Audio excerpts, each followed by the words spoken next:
Pasikalbėti apie tai, kodėl Valdovų rūmų statybai prireikė papildomų 20 milijonų litų. Šiandien pasikvietėme Valdovų rūmų statybos specialios komisijos pirmininką, kadenciją baigusi prezidentą, poną Algirdą Brazauską. Labas vakaras. Labas vakaras. Tai, ponia Brazauskai, aš jau pristačiau, jūs esate Lietuvos didžiosios kunigaikštystės Valdovų rūmų atkūrimo ir paskirties klausimų komisijos pirmininkas. Toks sudėtingas pavadinimas. Labai. Ir turbūt aš nesuklysiu pasakęs, kad apie Valdovų rūmus, būdamas šios komisijos pirmininkas, jūs ko gero žinote daugiausiai apie šitą statybą. Na, aš nepretenduoju į tokį, kad daugiausiai žinočiau, bet iš tikrųjų daug žinau. Žinoma, vaidmuo labai nedėkingas, todėl kad mūsų visuomeniai yra žmonių, nemaža grupė žmonių, kurie įsitikinę, kad čia yra kokios tai ambicijų klausimas, praslysta, kai sako, kad yra kokios tai grupelės žmonių interesas, kas labai užgauna.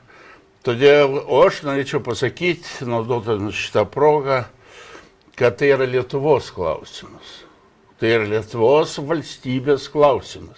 Praėjusių metų pabaigoje dar Gediminas Kirkilas, kuris, kaip žinome, netaupė dar, arba sakė, kad krizės Lietuvoje nėra. Valdovų rūmams buvo numatęs savo biudžeto projekte 32 milijonus litų. Po to atėjo Andrius Kubilius, kuris sakė, kad jau labai reikia taupyti ir, pavyzdžiui, policijai nurėžė net 122 milijonus litų nuo Kirkilo projekto. Bet Valdovų rūmams pridėjo 12 milijonų litų. Ir kaip čia dabar atsitiko, kad papildomai vėl reikia dar 20 milijonų litų? Čia kaip kiauras maišas kažkoks gaunasi. Ne, jis maišas ne kiauras, todėl kad rūmai yra unikalūs, todėl kad per tuos 2,5 metų nebuvo paskaičiuota, kiek iš tikrųjų reikia pinigų, kad tos Valdovų rūmus atidaryti. Bet atsiprašau, prezidentė. Palaukite. Samata buvo padaryta 2000 metais, 2002. Ir jin buvo sumažinta šitą samatą. Bet po to, tai, kaip jūs žinot, kas darėsi pas mus statybų procese, visam investicijų procese, ir nėra ko stebėtis. Ir tie 20 milijonų dar ne viskas, aš turiu pasakyti, ir visuomeniai. Todėl, kad juos užbaigti, reikės dar papildomai šiek tiek pinigų. Bet, ponė prezidentė, yra paprastas klausimas. Kai buvo tvirtinamas šių metų biudžetas, buvo, kaip jūs pats sakote, buvo suskaičiuota. Ir tada reikėjo. Buvo samatinis likutis įrašytas. Į Kirkilo projektą buvo įrašytas samatinis likutis. Palaukit. Ir buvo susitarta, kad bus suskaičiuota iki biudžeto tvirtinimo, bus suskaičiuota, kiek iš tikrųjų reikia, kad tos Valdovų rūmus galima būtų atidaryti. Vis tik tai, ponė prezidentė. Ir paskui įvyko rinkimai, yra tie paskaičiavimai yra finansų ministerijai, viskas yra išdėstyta, yra sudarytos samatos ir aš čia nematau jokios apgavystės. O vis tik tai tada visuomeniai reikėtų paaiškinti. Ta, ką jūs sakote, visiškai prieštarauja pono Šemeto žodžiams, kuriuos jis pasakė tvirtinant šių metų biudžetą. Tai aš jums pacituosiu. Pagal finansų ministerijai pateiktų skaičiavimus, anksčiau numatyta suma yra nepakankama. Tai yra tie 32 milijonai litų yra nepakankami. Iki Liepos 6 dienos užbaigti statyboms dabar turime tokią situaciją, kad į iškilmes yra pakviesti kitų šalių vadovai, o statyboms baigti papildomai reikia 18 milijonų litų. Skaičiuokime, 32 plus 18 yra 50 milijonų litų. Dabar, jeigu mes pridėsime 20, bus 64 milijonai litų. Kur dingsta tie pinigai? Klausykit, aš nesu buhalteris ir aš nesu samatininkas. Aš jums tiesiai atvirai sakau ir visai visuomeniai, aš noriu pasakyti, kad nebūtų jokių abejonių. Objektas yra unikalus. Kastas yra su šaukštu praktiškai iki 8 metrų gylio. Ir čia nėra kokia tai Maksimos pastatas.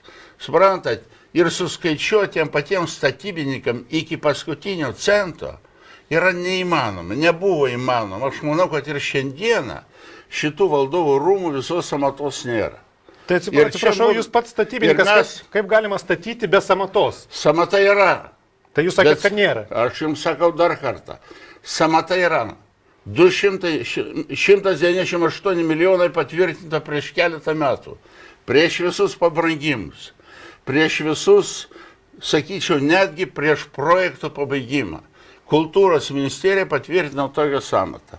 Bet ta samata yra paviršutiniška ir visiškai neatspindinti tikrosios padėties ir tikrojo objekto vaizdą. Bet man labai keista, kad mes suvedam mūsų šitą pokalbį į milijonus. Mes turėtume matyti ne milijonus. Yra milijonai, labai skausmingi. Šiais laikais aš labai gerai suprantu padėtį bendrą ir vyriausybės padėtį. Bet mes kalbėkime apie politinį momentą, politinį aspektą šito viso reikalo. Jeigu iš tikrųjų visi praeina išvados, kad galima apsėti be tų valdovų rūmų ir nedaryti jokio akcento, prašau, statykim 10 metų. Ne, mes ne apie tai... Aš neturiu jokių, taip sakant... Mes ne apie tai, ar statyti, ar nestatyti. Mes bandome išsiaiškinti, kur dingsta visuomenės, tai yra mokesčių mokėtojų pinigai. Ir vis tik tai, kai jūs sakote, kad jūs nežinote sąmatų, tai aš turėčiau pacituoti jums jūsų pačių komisijos nuostatus. Tai yra jūsų komisijos funkcijos. Taikomųjų mokslinių tyrimų, atkūrimo projektavimo, statybos, paminklosaugos, interjerų ir ekspozicijų, kitų su valdovų rūmų atkūrimu ir busima veikla susijusių darbų parengimo, numatytų darbų ar paslaugų tikslingumo, jų tinkamo vykdymo ar atlikimo, apimties, terminų ir finansavimo iš Respublikos valstybės biudžeto. Tai jūs esate tiesiogiai už tai atsakingas. Užtat šiandien mes jūsų ir klausėme, kur dingsta tie pinigai, nes visuomenė tai vadino jau milžiniška pinigų plovykla. Na gerai, visuomenė vairiai vadina valdovų rūmus. Yra žinoma kategorija žmonių, kuriems jie nereikalingi. Nu, ką padarysi, žmogaus yra to įsitikinęs ir turi savo argumentaciją. Tai, ką jūs čia pacitavot, viskas teisinga, aš nieko neneigiu. Aš noriu pasakyti, kad yra padaryta samata štai šitam atidarimui valdovų rūmų. Padaryta samata 1000 puslapių. Atiduota finansų ministerijai, atiduota aplinkos ministerijai, kur yra aiškiai išdėstyta, kokios darbų apimtis turi būti atliktos, kad galima būtų atidaryti valdovų rūmus. Tai yra vienas dalykas. Antras dalykas, pavasarį, dabar, kada jau visi koeficientai nusistovėjo, statybo aš turiu galvoj. Dabar statybų kainos mažėja. Taip, galbūt įvertinti ir šitą reikia. Pavasarį turi būti baigta ir padaryta visa samata, galutinė samata šito objekto, įvertinus daugelį aplinkybių ir faktorių, kurie atsirado netgi pačioj statybos eigoj, galiu pasakyti, tai yra objektas, kurį negali iš karto apsamatinti. Yra tokių objektų ir būna, kurie yra unikalūs, kur nėra analogų ir kurios labai sunku apsamatinti. Todėl aš nieko nenoriu čia ginti ar ką nors tokio daryti. Pone prezidente, vis tik tai, kai samata padidėja nuo 100 milijonų iki 300 milijonų, kas dabar yra sakoma, nes kai tas buvo... sakoma, tai kada bus samata, tada žinosim tiksliai. Tai šią savaitę pasakė ponas Andrašiūnas, Vilniaus pilių direkcijos atstovas. Tai kai padidėja... Taip.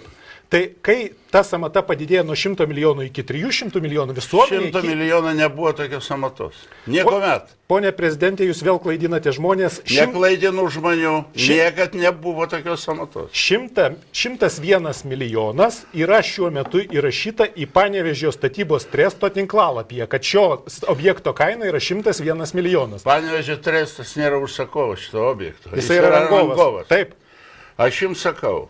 Samata buvo patvirtinta oficialiai prieš porą metų kultūros ministerijos. Ir jien buvo 198 milijonai. Nu, aš nežinau, kaip visas samatas parodyti visuomenį. Internete, pavyzdžiui. Prašau, aš nežinau, galbūt yra internete kultūros ministerijos. Aš manau, kad yra.